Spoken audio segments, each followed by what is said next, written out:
I'm in Cape Barton. Sorry, say that again there. Just got the alert going off there. You were saying? Oh, you're fine. If I had to do it again, I probably would drop the S and just have it be Drewby Zoo. Drewby Zoo? Okay. Because Drewby's Zoo, a lot of people... That's one of those things. When I was first starting out, I was trying to think of like an Etsy name and like, you know, coming up with names or whatever. And I just thought Drewby Zoo sounded fun and like Scooby-Doo or Scooby-Doo. Scooby-Doo, let's go. I love it. So I just did Drewby Zoo. Drewby-Doo. I was going to be making animals. So the plural, and I think I get what you're saying, the S into the Z of your name, this Z is the switch, right? It's like when I say pick stitch, the X ends on a hiss sound, so the S picks up from that X. So it's kind of like I kept saying it out loud. I'm like, oh, that actually rolls nice though. Like I thought about stuff like that from like marketing. Yeah. It's okay, it happens. I did have someone ask, are you Dr. Ubizu? Ubizu? Oh my gosh, because of the doctor. Now I can't unsee it. Dr. Ubizu. Oh my gosh. Are you a doctor? I did. At one point I had an idea for a line of crochet jewelry called Drew Bijou. Oh, get a little ring on it, you know, little nice little ring maybe. Drew French Kiss. Oh my gosh. Crochet Bizatti says Drewby Doo-Wah is still one of my favorite names, even though I think I just spelt it wrong.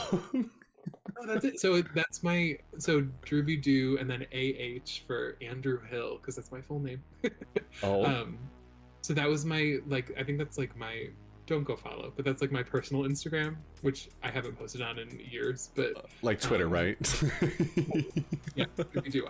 So that was like a username that I came up with, I think, in college, and then. Oh my gosh, I kind of love Drewby Doo-Wah now too, Zaddy. Actually. And then Zaddy says thoughts on crochet and burial, and then starts to laugh. Does he mean cereal or burial? I don't know if I spelt that right. B-E-R-E-A-L. What is that? Oh, be real. Oh, be real. Oh, crochet and be real. Sorry. So do you know Be Real? I don't. What is it?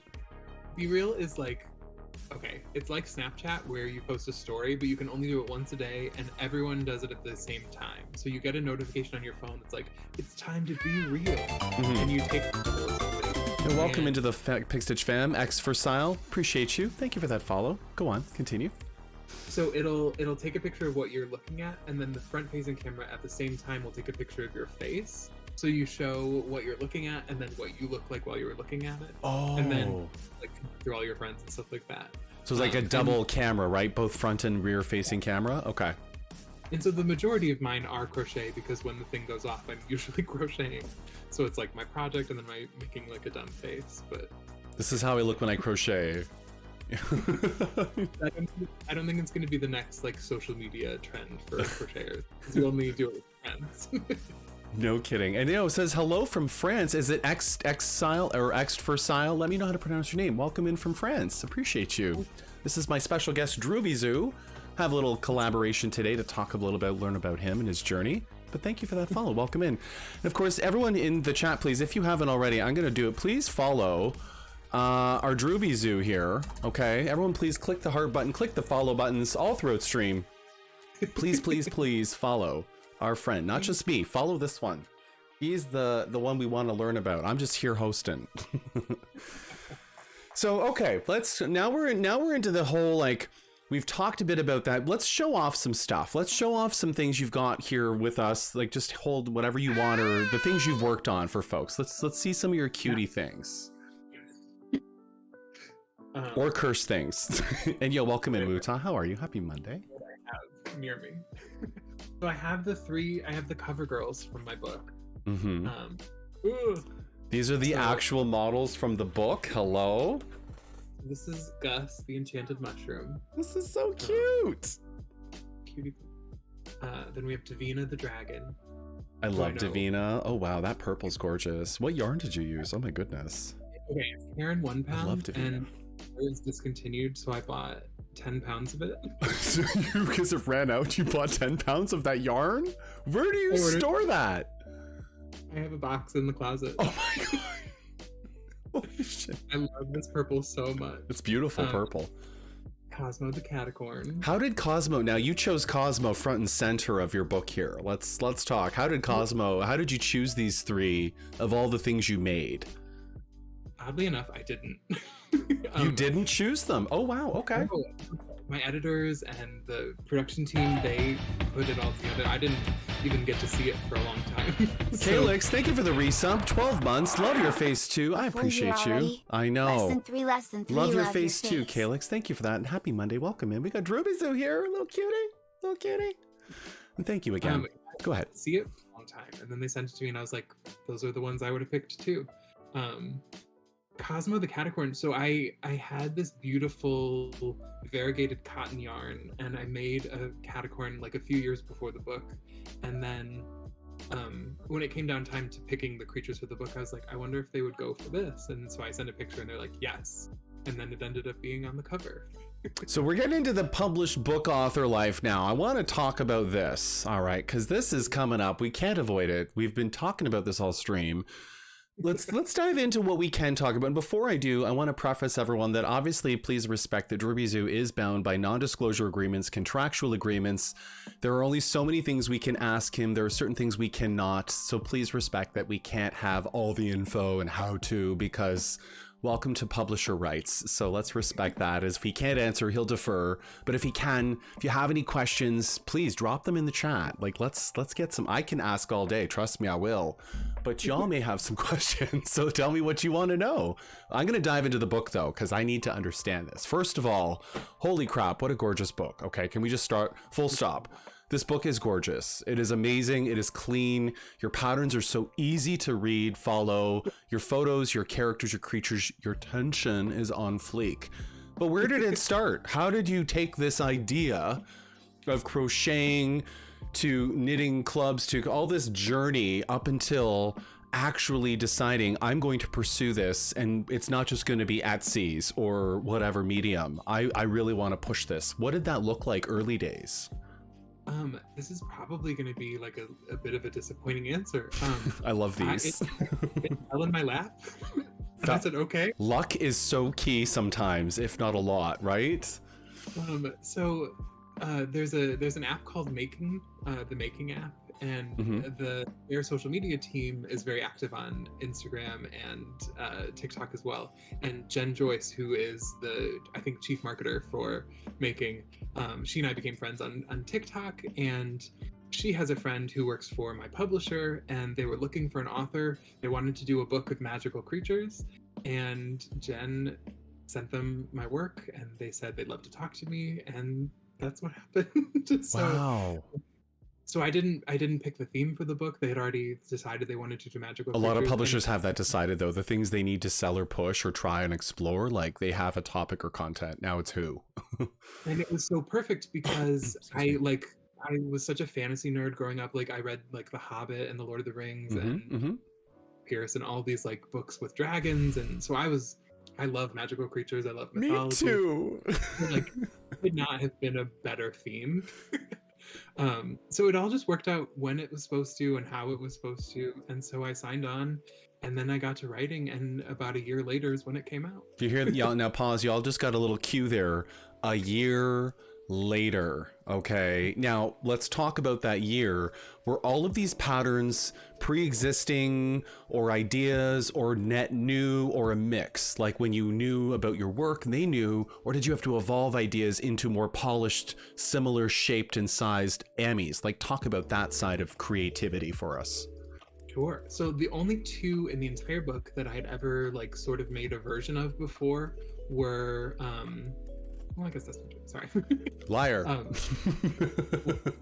Cosmo the Catacorn I had made in a few years earlier, and Davina the Dragon, I do have a different dragon that I make. And so those were kind of ready to go. And I guess also the mermaid a little bit, but I did change up some stuff. Okay. But then the rest I made up from scratch for the book. Wow. So I met with my editor.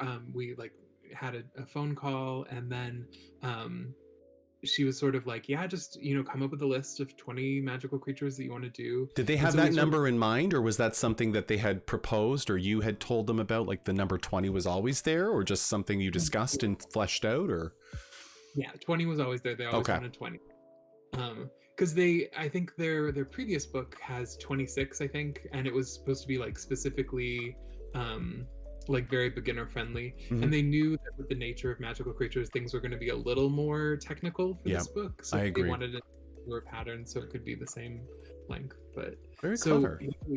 we had like a back and forth about different animals, because originally I had like elves and pixies and things like that, and then we decided to sort of focus more on like the animals, like quadrupeds and things, instead of Well, like griffins and like phoenix. I mean, you pretty much picked some of my favorites. yeah, that was so much fun for me, and like doing research and like looking into like, different magical creatures in different traditions around the world, like the kitsune from Japanese mythology. No. um I had a blast just like looking up all the mythology stuff. So did you develop like a long list of ideas and then have to shortlist some of that and like the most obvious, and there were some who didn't maybe make the cut, but at the same time these made most sense? Or was there also publisher and editor guidance in terms of what you need to make, or we need these key things, like that kind of, how do you land on 20 with how many mythical creatures there are in any world we've seen or may not know of? So after like the initial round, we sort of cut down to some, and then there was some guidance that was like, what about something that's kind of plant themed? And Okay. I think originally the idea was like an Audrey 2 type thing from Little Shop of Horrors, and I was like, that's been done. And that's when I came up He's with like, the dandelion, who is adorable in my opinion. hey, listen, I'll take all of the above. So I did the dandelion for that, and yeah, it was fun, and it was like I had to put a lot more thought into like what the collection as a whole looked like, as opposed to just individual things. So it was like, does this group look good together? And I think they do. Well, even I think silhouettes, shapes, variants, the type of creature, like you could have too many quadrupeds or too many bipeds or whatever, right? Depending how you take that, especially with an editor discussion. I was sharing when Drew and I were talking just yesterday and like tech checks and stuff. I worked in publishing for about 5 years, but different capacity in psychological assessment test publishing, which is just a fancy of 5-10 years cycles of publishers, 5 years to develop the data, that whole thing. It was very much psychology focused, but I understood the publishing life cycles with copy edits, substantive edits, all your graphic designs, we had tech tools and like all these pieces. But here you are working. Had you ever worked with an editor or publisher before? Like, do you no idea at all? You wrote patterns, obviously, so you're familiar with your craft, but now you're publishing. Did you have to ever look at other books and reference and be your best and worst critic on that stuff, or how did that look? I looked briefly at the other book by this publisher just to get an idea of sort of what their work looks like. Mm-hmm. But other than that, I kind of tried to avoid it just because I didn't want to be too heavily influenced by anyone Fit a else. mold or something, right? Or inadvertently. So I wanted it to be, my book. So I just sort of tried to make sure that it sounded like me and came through. But no, I've never worked with any type of editor or publisher or anything like that. So that was wild. Cool. And a bit stressful most of the time. Well, I mean, let's talk quickly. Did you have a time frame? Like you said, it took a year. Was there a cutoff of this and like some key dates and follow-ups? Like, or was this just, it has to be full stop done by this date? Like, how did that work? Like timing? I actually wrote the whole thing in 3 months. I was done in January. That was when the final needed to be done. And then the rest of the time was just editing and wow. The layout and all that stuff. That's what took the long stuff. If that is not a signal of hard work and busting ass, I don't know what is. There's a whole part 1 of the book that talks about like choosing yarn and different stitches yeah. and all bunch of stuff. So that was like one chunk, and then I had 5 deadlines where I had to do 5 crochet patterns, and it was about 2 weeks apart. So I was making 5 patterns in 2 weeks, and then editing and like fixing the corrections from the previous deadlines and stuff like that. Mm-hmm. And finally submitting the finished manuscript in early January. Oh, you came in. Okay, he came underneath the timeline, didn't he? Right? You came before, because you're a Drew Hill, little Drewby Zoo. You're a legend. It's like. Also, yes, I did see Sleeping Luna was a big part of convincing me to order the 10 pounds of yarn. Yes, I can see that. There's a lot of enablers in this community. You learn real quick. I don't know about the TikTokers and Instagram, but there's a lot of enablers in this corner of the internet. Definitely on my list of craft